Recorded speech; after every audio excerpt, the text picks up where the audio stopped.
নেটা বা গ্যাতা যাই বলো না কেন, আজকে আমি নিয়ে এসেছি এই ল্যাটা মাছের রেসিপি। অনেক গল্প করেছি আমি ফার্স্টের ভিডিওতে, তাই এটা সরাসরি রান্নায় চলে যায়। আমি নুন আর হলুদটা মাখিয়ে নিয়েছি। এটাকে আমরা আমার গ্রামের ভাষায়, আমার বাবার বাড়ির ভাষায়, আমার দুমকা জেলা বাড়ি, ওইদিকে আমরা এটাকে ন্যাটা মাছ বা নেটি মাছ বলি। অনেকেই নেটি বলে, কেউ ন্যাটা বলে। এই শিরদাঁড়ার মধ্যে প্রচুর কাটায়, যে আটকে যাচ্ছে, হাতের মধ্যে গেঁথে যায়। আর আমার শ্বশুরবাড়ির লোকেরা এটাকে গ্যাতা মাছ বলে। তো চলো আজকে এটার আমি রান্না খুব সহজ প্রসেসেই তোমাদেরকে করে দেখাচ্ছি। তেল আমি বসিয়ে দিয়েছি, এখানে অল্প অল্প একটু পাঁচফোড়ন দিয়ে দেবো। তেল যেহেতু গরম হয়ে গেছে আমার, এবার মাছগুলোকে ভেজে তুলে নেব।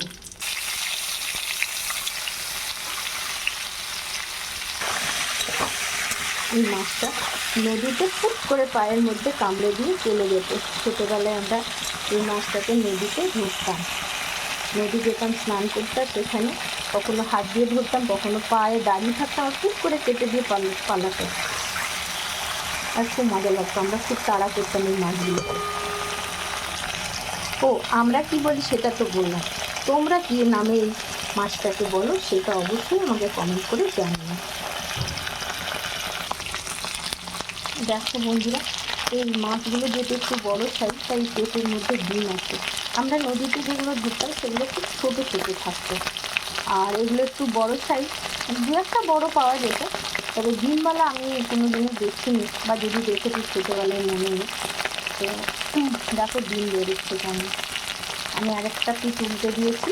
এবার আমি মাছগুলোকে তুলে নিই। মাছ আমার ভাজা হয়ে গেছে, মাছগুলো ভেজে তুলে নিয়েছি। এ দেখুন, একটু লাল লাল করেই ভাজতে হয় এই মাছটা, একটু কড়া করে। আর এখানে এতটা তেল আমি দেব না, যেহেতু এখানে আমি সেরম কোনো মশলা পেঁয়াজ রসুন ব্যবহার করব না। খুব সিম্পল এটা একটা মাছের টক হবে, তাই এতটা তেল দেব না। খুব অল্প তেল দিয়ে আমি রান্নাটা করব।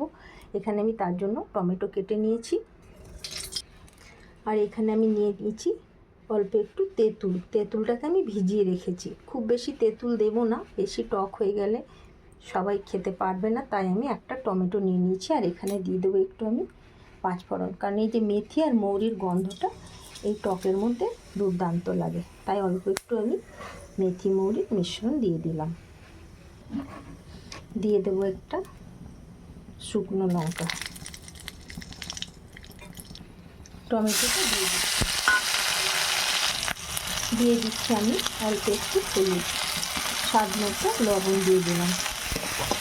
টমেটোটা আমার ভাজা হয়ে যাচ্ছে, আর টমেটোর কাঁচা গন্ধটাও চলে যাচ্ছে।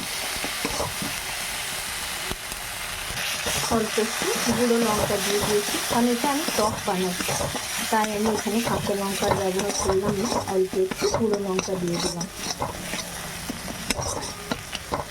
এবার আমি এর মধ্যে জল দিয়ে দেবো।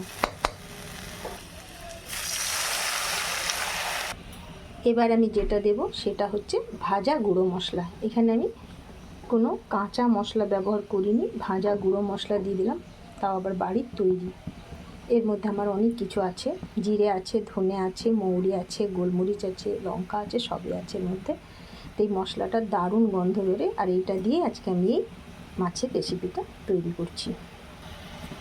আর অল্প একটু দিয়ে দিলাম। এবার আমি মাছগুলো দিয়ে দেবো।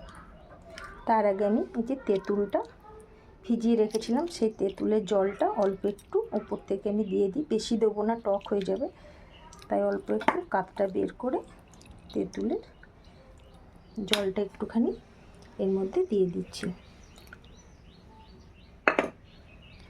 যেহেতু এটার মধ্যে আমার তেঁতুল পড়েছে, তাই একটু তো চিনি দিতেই হবে স্বাদটাকে ব্যালেন্স করার জন্য, এবং মিষ্টিটা না দিলে ঠিক খাওয়াও যাবে না।